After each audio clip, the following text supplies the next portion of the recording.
La robe verte sur le balcon n'était pas la mienne. Elle a envoyé, je dors chez Léa, on a fini tard avec un cœur paresseux et une photo de ramen encore fumant. J'ai regardé l'heure, la vapeur un peu trop parfaite, la table sans ombre. Le mensonge, parfois, ne tient qu'un reflet qui manque.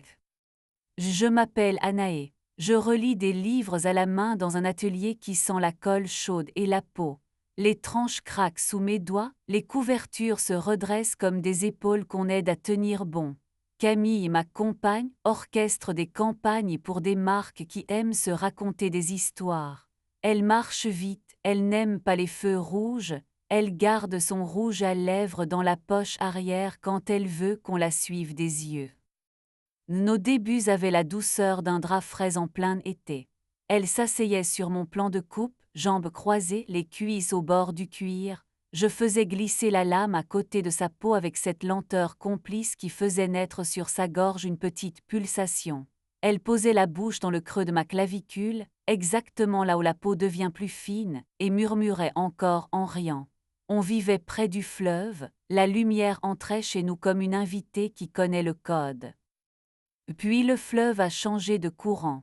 Les réunions qui s'étirent, les dîners qu'on ne peut pas manquer, des douches prises avant un baiser, une veste qui sent le bois ciré d'un bar où je ne l'ai jamais accompagnée.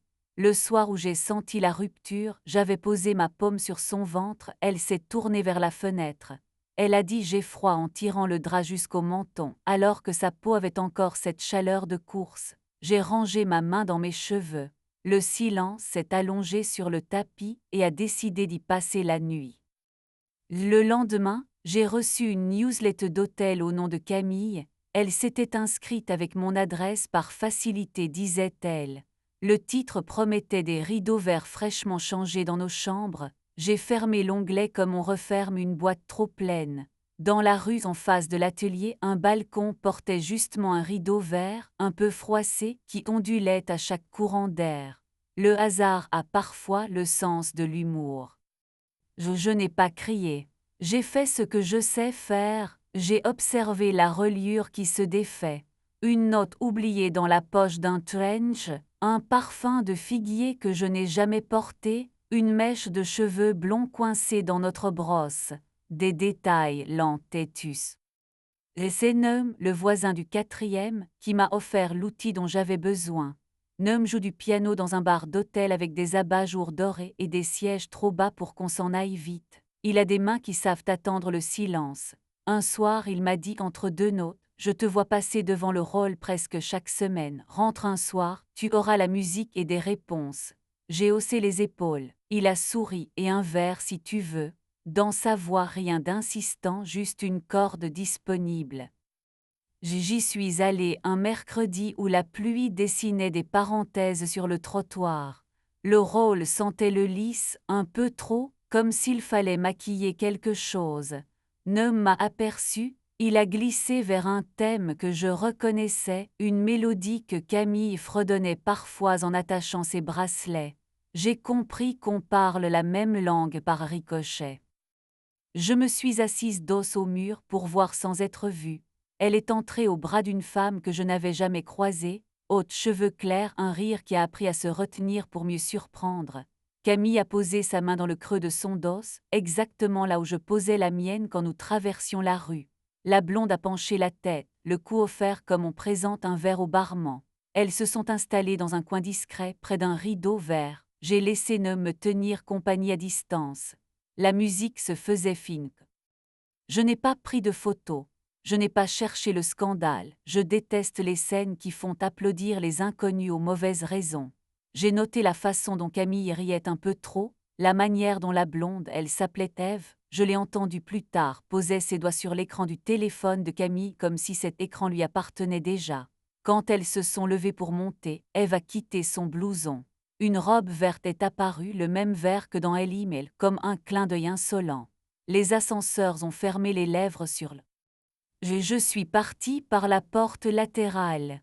Dehors, Neum m'a rejoint, la veste sur l'épaule, la tenue de scène devenue vêtement de pluie. Et tu as besoin de respirer, ai-je dit. Il a hoché la tête. On a marché sous la corniche, l'eau faisant des claquettes sur les dalles. Il m'a demandé si je voulais parler, je n'ai pas répondu. Arrivés au coin, il a posé ses doigts sur mon poignet juste deux pour dire là, j'ai senti mon pouls taper contre sa peau. Ce simple contact m'a rappelé que j'avais un corps qui n'était pas qu'un meuble pour deux brosses à dents. On s'est quitté devant mon immeuble. Il a dit je joue demain, j'ai dit je sais. La nuit, j'ai regardé le plafond comme on cherche une carte. Au matin, je savais, pas une vengeance bruyante, une sortie, oui, mais une sortie qui m'appartienne. J'ai préparé la maison comme on prépare une scène. J'ai repassé les rideaux, j'ai mis la nappe en lin blanc, j'ai rangé sur une pile nette les livres que Camille laissait toujours ouverts, face contre table, comme des bêtes qui dorment en attendant de rêver. J'ai préparé une tarte à la tomate, sa préférée, et j'ai posé une bouteille de blanc au frais, puis j'ai envoyé un message, ce soir dîner chez nous, j'ai besoin de te dire quelque chose. Elle a répondu trotton, oui, j'ai hâte. Les coupables ont souvent une hâte étrange. Avant qu'elle arrive, je suis sortie, j'ai traversé la rue jusqu'au balcon aux rideaux verts, j'ai regardé l'immeuble comme on lit une quatrième de couverture, une ombre a bougé derrière la vitre. Ève, elle a tiré le tissu, a fait coucou à quelqu'un dans la pièce. Je suis repartie le cœur droit. Camille a poussé la porte avec un salut trop clair. Elle avait cette énergie d'après-douche qui colle la peau au coton. Elle m'a embrassé en mettant la main sur ma nuque, geste ancien, muscle loyal. J'ai senti sur ses cheveux une note étrangère, un parfum de figuier et de pluie. Je lui ai servi du vin, elle a ri, elle a parlé budget, tournage, client, tous ces mots qui, le soir, deviennent des couteaux émoussés. Tu sais que tu parles plus vite quand tu nies, ai-je dit. Elle a cligné des yeux, juste une fraction, c'est là que les saisons changent. On mange, a-t-elle proposé. On est acide. Je lui ai demandé son téléphone. Elle a hésité une seconde lisse puis me l'a tendu écran face en bas. Je l'ai retourné, fond d'écran une photo du fleuve que j'avais prise, signe de ces couples qui se prêtent les yeux. J'ai ouvert sa galerie, j'ai fait défiler, rien, trop propre. Je suis passé aux notes. Une liste, acheter figuier, robe verte, pensée à réserver au fleuve, clé laissée à l'accueil. Dans la corbeille des photos, j'ai trouvé un balcon, des rideaux, une main au bord d'un verre. J'ai reposé le téléphone. Elle s'appelle comment, ai-je demandé. Ce n'est pas. Ève. Elle a fermé la bouche sur le prénom, comme on avale une arête. Je ne sais pas quoi faire, a-t-elle murmuré. Et tu sais très bien faire, ai-je répondu. Tu sais réserver, te coiffer, rire au bon moment. Tu sais aussi mentir quand tu veux. Ce que tu ne sais pas, c'est dire j'ai peur, alors tu fais semblant de ne plus avoir froid. Et elle a baissé la tête. Ses épaules se sont arrondies comme des coins de livres trop ouverts. Et je suis tombée amoureuse, a-t-elle dit, d'un autre reflet de moi. Avec elle, je me vois autrement. Avec toi, je me vois trop bien. Tu veux partir, ai-je demandé. Et silence, elle a regardé la table, la nappe, mes mains. Et je ne veux pas te perdre. Et tu m'as déjà perdu un peu, ai-je répondu, mais on peut choisir la manière. Je me suis levée. J'ai déposé devant elle une enveloppe. À l'intérieur, une lettre écrite la veille, sur un papier velouté que j'aime, avec une encre bleue nuit. Je ne te frapperai pas avec nos souvenirs, écrivais-je. Je n'écrirai pas ton prénom sur des réseaux, je ne viderai pas tes tiroirs dans la cage d'escalier. Je vais faire ce que je fais le mieux, relier proprement ce qui a été défait. Nous allons prendre une pause. Tu vas dans un endroit qui n'a pas mon oreiller. Nous allons nous parler comme des femmes qui ne veulent pas devenir des ennemis. Si tu veux revenir, tu reviendras comme on entre dans une librairie, sans faire de bruit, avec l'envie d'ouvrir. Si tu veux rester de l'autre côté, je te laisse. Et elle a lu sans toucher le verre. Sa respiration a pris ce rythme que je lui connais quand elle tient ses larmes avec les dents. Où je vais, a-t-elle demandé. À l'hôtel au rideau vert, ai-je dit calmement. Ce soir, la chambre est à ton nom. Tu auras le choix d'y inviter qui tu veux. Demain, tu viendras récupérer tes affaires, ou passe. Et elle m'a regardé comme on regarde une carte qui n'explique pas la pente. Elle a posé sa main sur ma joue. J'ai laissé, sa paume tremblait. Tu es cruelle, a-t-elle dit sans colère. Ah, je suis précise.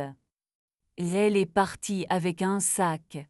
La porte a fait ce son qu'ont les portes quand elles savent qu'elles ne reverront peut-être pas la même silhouette. J'ai débarrassé la table, j'ai éteint la musique, j'ai laissé la fenêtre ouverte. La nuit est entrée comme un chat. Je n'ai pas dormi. J'ai marché chez moi, j'ai touché des doses de livres, j'ai compté mes pinceaux. À l'aube, j'ai reçu un message de Neum. Tu veux du café avant que le monde s'éveille? Je suis descendue en sweat, les cheveux pris à la va-vite. Il m'a servi un bol sans sucre. Il a attendu. J'ai raconté l'hôtel, la robe, la lettre. Il a posé la main sur mon épaule, le poids exact pour que mes omoplates se souviennent de leur place. Tu vas faire quoi? A-t-il demandé. Vivre, ai-je dit, et puis peut-être danser un peu. Il a souri, il a posé la tasse, il s'est levé, il a approché sa main de ma taille, pas tout à fait assez pour demander.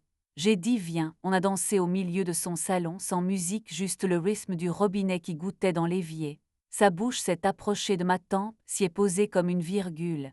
Mes doigts ont trouvé sa nuque, l'endroit précis où la peau devient promesse. On ne s'est pas précipité vers le lit. On s'est offert une lenteur. Mes lèvres ont trouvé l'os de sa clavicule, il a frissonné comme un bois sous un vernis neuf.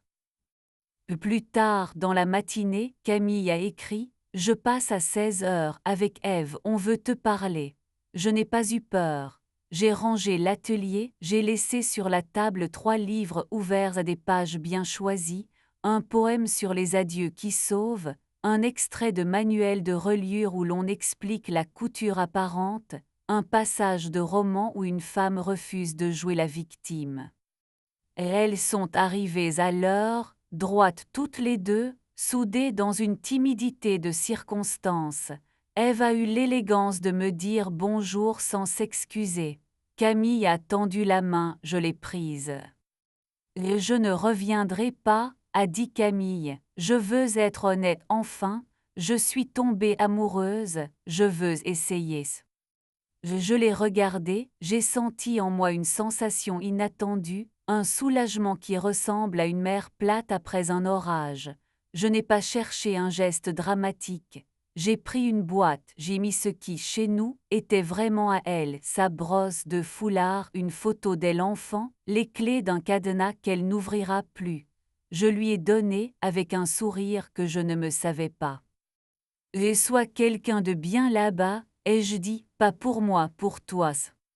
Ève m'a remercié d'un regard, un vrai, elles sont parties, on s'est promise poliment des nouvelles, c'était presque doux.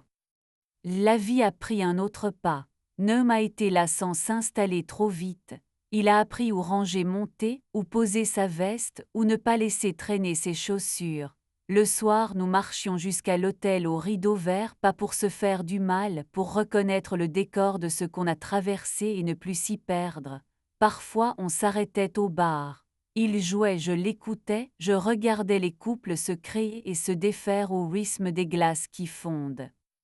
Un jour, Camille a envoyé un message « Je suis heureuse, j'espère que toi aussi, merci de ne pas m'avoir déchirée. » J'ai écrit « Je te souhaite une maison où les fenêtres s'ouvrent du bon côté. » Je n'ai pas eu besoin d'ajouter « et un balcon où les rideaux restent à leur place. » Neum et moi, on a trouvé notre vitesse. Les nuits où il jouait tard, je l'attendais avec un plat qui refroidit lentement. Il déposait sa bouche sur mon front, se glissait derrière moi, ses mains s'ancraient sur mes hanches, et on restait là immobile à écouter le bois vivre. Quand on faisait l'amour parce qu'on a fini par le faire, bien sûr, ce n'était pas une victoire. C'était un territoire commun, un lit sans fantôme. Sa paume savait où poser la question, ma bouche savait où répondre. On avançait sans chercher à abolir ce qui avait été. Parfois, je croisais Camille et Ève sur le quai.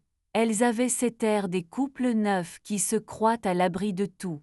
Je leur souhaitais, en silence, d'apprendre l'art des fenêtres entr'ouvertes, des téléphones qu'on pose écran vers le ciel, des vérités à voix basse.